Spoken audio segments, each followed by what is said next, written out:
అందరికీ నమస్కారం అండి. ఎలా ఉన్నారు? బాగున్నారా? నేను కూడా చాలా బాగున్నాను. ముందుగా అందరికీ వరలక్ష్మి వ్రత శుభాకాంక్షలు. మనకు చాలా తొందరలోనే వరలక్ష్మి వ్రతం అనేది వస్తుంది.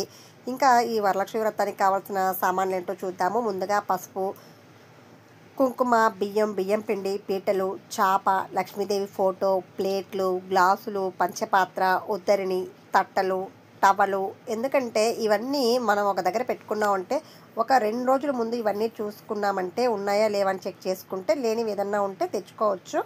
అలాగే ఇవన్నీ సిద్ధం చేసుకున్నాక అస్తమానం లేకుండా కూడా ఉండొచ్చండి. ఇంకా కడ్డీలు, కర్పూరము, నువ్వుల నూనె లేదా ఆవు నెయ్యి, అక్షింతలు, కడిశం చెంబు, మామిడాకులు, అరటి పిలకలు, తమలపాకులు, ఒక్క పొడి పొట్లాలు, పండ్లు, గాజులు, పసుపు కొమ్ములు, తెల్లదారం, తోరాలు, జాకెట్ ముక్కలు, చీర, శనగలు ఇవన్నీ కూడా ఉన్నాయో లేదో ఒకసారి చెక్ చేసుకోండి. ఆల్మోస్ట్ ఉంటాయి.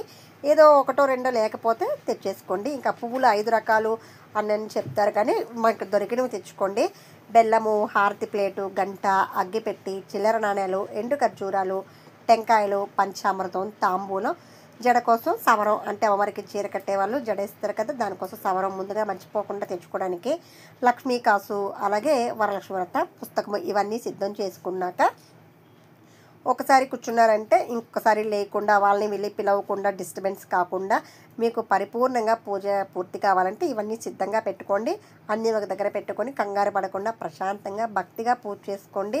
ఇంకా ఈ పూజ చేసేటప్పుడు ముందుగా వినాయకుడిని పూజ చేసుకోవాలి కాబట్టి ముందుగా గణపతి కోసం కూడా ఇవన్నీ సిద్ధం చేసుకున్నాక పూజ అయితే చేసుకోండి. చివరగా ఎర్రనీళ్ళతో దిష్టి తీసేసి ఈ వ్రతం అయితే పూర్తి అయిపోయినట్టేనండి.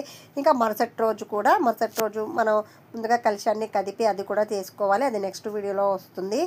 ఇంకా ఈ విధంగా మీ దగ్గర ఉన్న వాటితోనే లక్షణంగా పూజ చేసుకుని ఆ శ్రీ మహాలక్ష్మి దయ అనుగ్రహం తప్పకుండా కలగాలని మనస్ఫూర్తిగా కోరుకుంటున్నాను. మరొకసారి మీ అందరికీ కూడా శ్రావణ మాసం శుభాకాంక్షలు. అలాగే వరలక్ష్మి వ్రతం మీ ఇంట్లో కూడా చక్కగా చేసుకుంటారని మనస్ఫూర్తిగా కోరుకుంటున్నాను. మన వీడియో మీకు నచ్చినట్లయితే లైక్ చేయండి, షేర్ చేయండి. ఇప్పటివరకు మన ఛానల్ సబ్స్క్రైబ్ చేసుకోకపోతే ప్లీజ్ సబ్స్క్రైబ్ చేసుకోండి.